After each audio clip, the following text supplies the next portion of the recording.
Good evening, everyone, or hello, because I don't know what time of day you're watching this, or when you're watching this, and I may not even post this today. But my name is Katrina, and this is Katrina Eats and Reads. And today I'm going to talk a little bit about a few books I've read this year. I'm not going to do all the reviews because I am all but just so far behind anyway.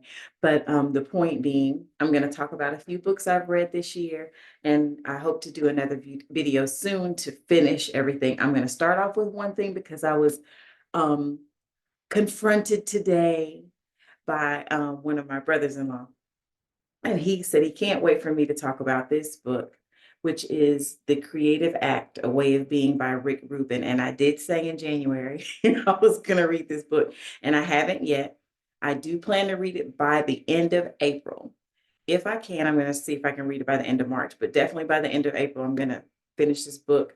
Right now, I'm reading a book called The 7-Year Slip, which is super interesting. It's a time travel book, which is like my favorite thing right now. I love when people slip into time, slip in and out of time and everything. And speaking of that, that was one of the first books I read this year, was Cassandra in Reverse.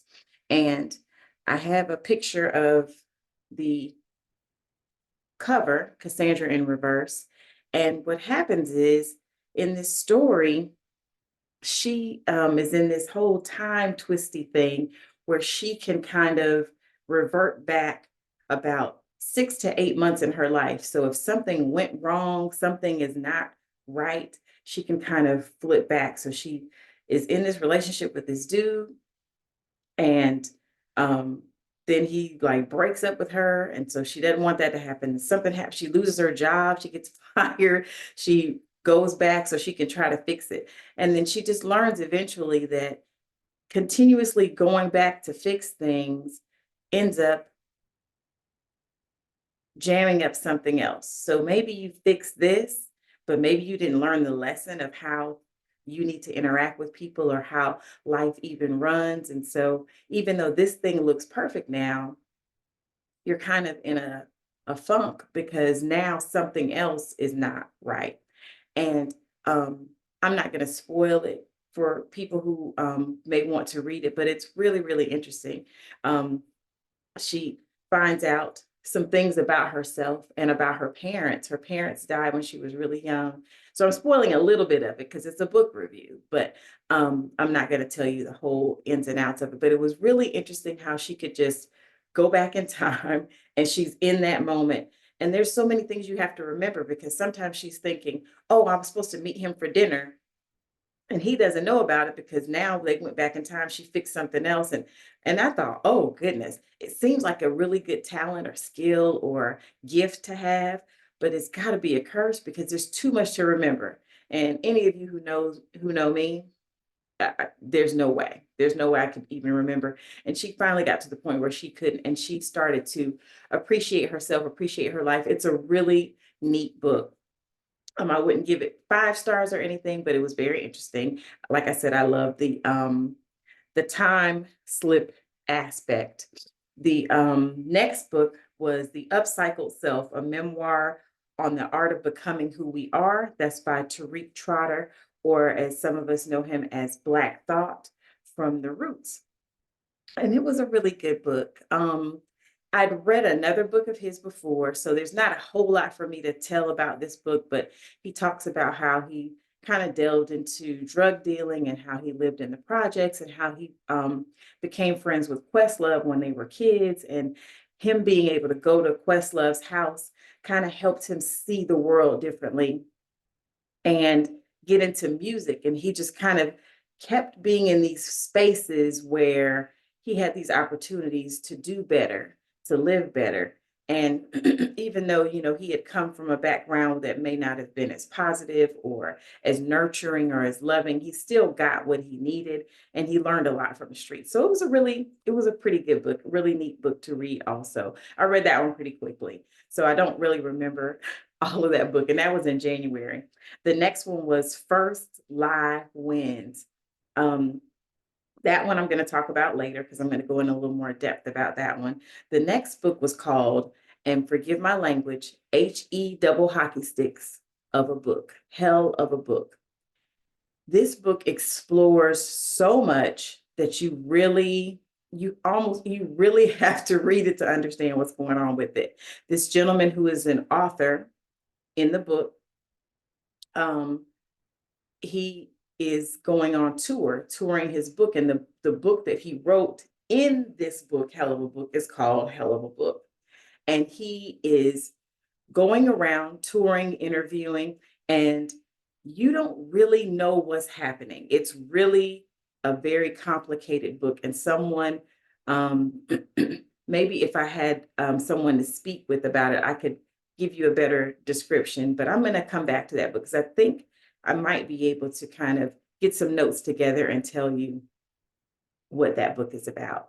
But it's a very interesting book about race, about death, about realization of, what's happening in your life, and um, understanding people is a very interesting book. Um, the next one was Talent of God, which I left in the other room, so I don't have it with me, but I'm gonna see if I can find a picture of the cover. It That's it. So my father-in-law had my husband read it, and then I was supposed to read it several years ago, and I did not. So, but now I have read it, and um, let's see how to describe this book. So, this book is about um, the city of Chicago, and it's really just based in Chicago.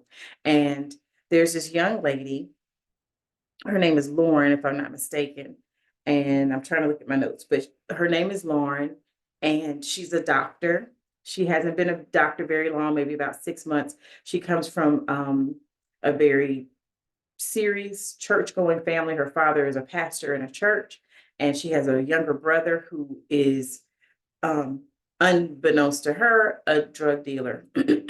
Anyway, what the story is really about the end of the world, or trying to come to that place.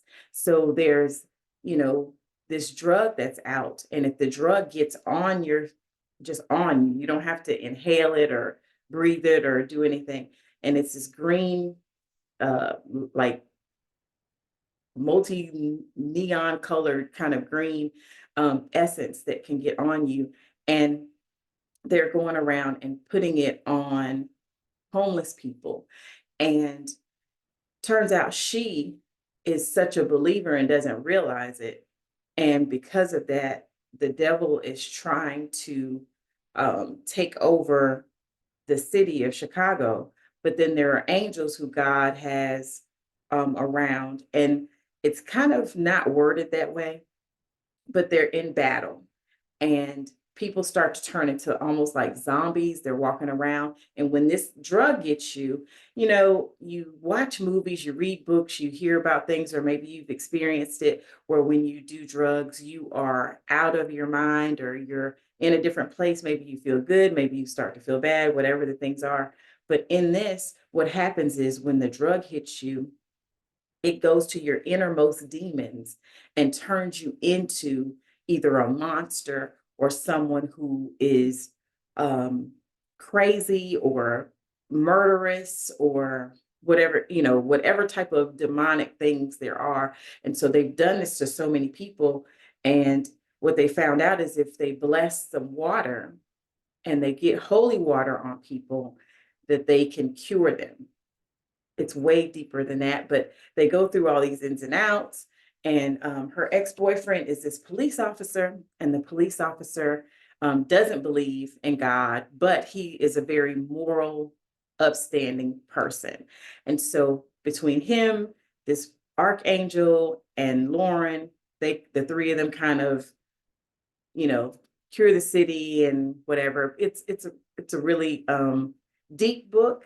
There's a lot of things to it. You think about people doing drugs and kind of being zombie-like is what some of us are seeing in the world right now. And it made me think about that type of thing, how certain people are overexposed to drugs, or um, drugs are being forced upon them, and people are just becoming where they are not really their true selves, or their demonic true self comes out because they're not believing in anything that's good deep down. So that's pretty much what that book was about. There's a lot of um warring and fighting, and this guy, this archangel, his name is Talon, has this sword, and he gives it to Lauren, and then Lauren's able to fight with the sword, and then there's the guy who's like one of the top demons of from the devil, from hell and everything. His name is Lincoln Black. And so he and Talon are kind of like on the same hierarchy of, you know, heaven, hell kind of thing. And they battle at some point also. So yeah, that's about all I have to say about that book. Not a whole lot to say, but very interesting book. And then another book that I read, I'm going to talk about today, is I Survived Hurricane Katrina, 2005. And it's by a lady named Lauren Tarshies, I think. And I should have figured out how to say her name, but her name is Lauren Tarshish. Maybe it's Tarshish. And I was recommended this book by a friend of mine named Charlotte. Her nephew, little Jimmy, read this book and he was telling her about it. And I was like, you know what? I'm going to read that book. So I'm going to see if um, little Jimmy's sister, Autumn, if she has a book that she wants me to read also. I would be happy to review that book. This book, I Survived Hurricane Katrina, I think is a perfect book for children to get an understanding of what happened back in 2005 with Hurricane Katrina and the devastation that it caused, getting an understanding of how a city could just go into this type of wreckage from a storm or from lack of preparation. And in the story, this young man named Barry, who is just the sweetest and strongest young man, he's such a wonderful big brother to his little sister. And this story, it surrounds him and his family. He has a little sister whose name I cannot remember right now, but um, she's like a little kid, little 3-year-old. I think he might be about 9. And he just really tries to help his parents take care of her. And, he has friends in the neighborhood and just really, really sweet kid. And when the storm starts to come, nobody thinks they should leave. Everybody's like, we've not had problems in this many years. And Barry remembers that his grandfather used to talk about hurricane, a different hurricane from 40 or 50 years before, and how bad it was and everything. And so nobody really wanted to leave. And then his parents decided, okay, we are going to leave. They finally set up shop and get ready to leave. They go to this club, like a nightclub, where one of his friends, the Barry's father's friend, owns this nightclub and says, hey, I'm going to stay here at this nightclub. If anybody wants to come here, they can come here, but I'm not leaving. We don't have to worry about anything. And then they leave. While they're on the road, they get caught in just god awful traffic, just really bad traffic. And then the little sister is just crying, crying, crying, and it's just really, really bad.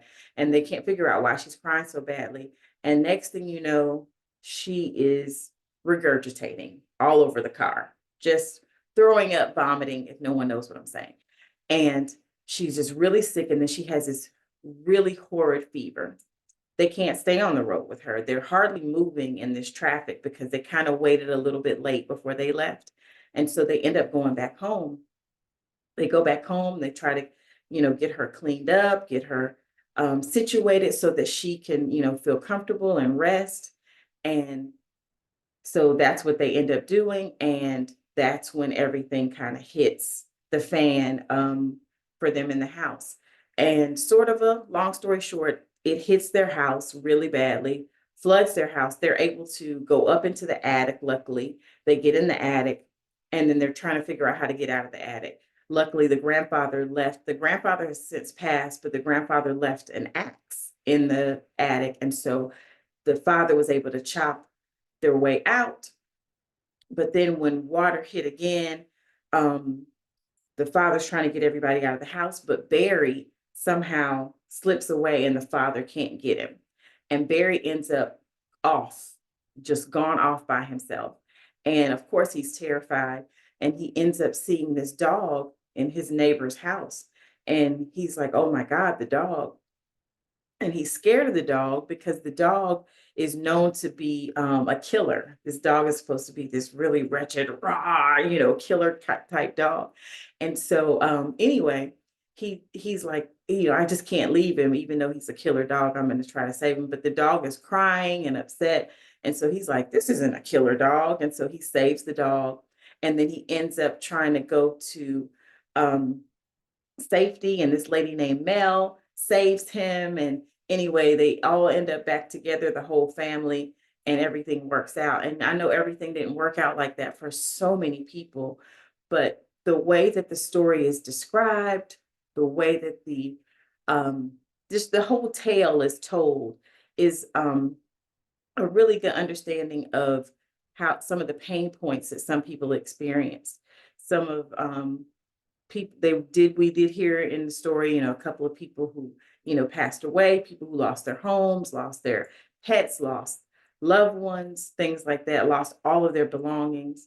Um, it just so happened it worked out for Barry and his family. But I wanted to make sure that I got on here and did a video and did some talking about some of my books. And like I said, or not my books, but books that I've been reading. But like I said, I'm going to finish this Rick Rubin book by the end of April. And I have several other books I'm reading. I've gotten so many books from so many of you, and I thank you so much for giving me the inspiration. Some people have given me a ton of books, so I don't know if I can get through all of them this year, but I'm going to read as many as I can. My goal this year, like I said, is 60 books, so I'm trying to do about 5 a month. I don't know where I am right now. I'm going to look at my statistics now, and I will let you all know. It looks like I've read 12. So that's not too bad. I'm about 3 behind, maybe. It says I'm 1 ahead of schedule. So probably in the next week, if I don't finish this book, The 7-Year Slip, I might be a little bit behind. I will get back on here and I will talk about First Lie Wins by Ashley Elston and Hell of a Book by Jason Mott. Well, I kind of talked about that a little bit, but I'm also going to talk about this Rick Rubin book when I when I get through it. Okay, I think that's it. I do have some food things I probably will be able to share with you all by the end of the month, and that's it. Oh, also, you see, I had a new hairdo. Hope you like it. It's pretty neat. I decided to get my hair stretched out just to see, what it would do, and it came out really, really cool. I really like it too. All right, that is it. That's all I have for you all today. So have a wonderful day. Take care of yourself. Show yourself compassion and love, and hopefully you can spread that to others. Take care. Bye-bye.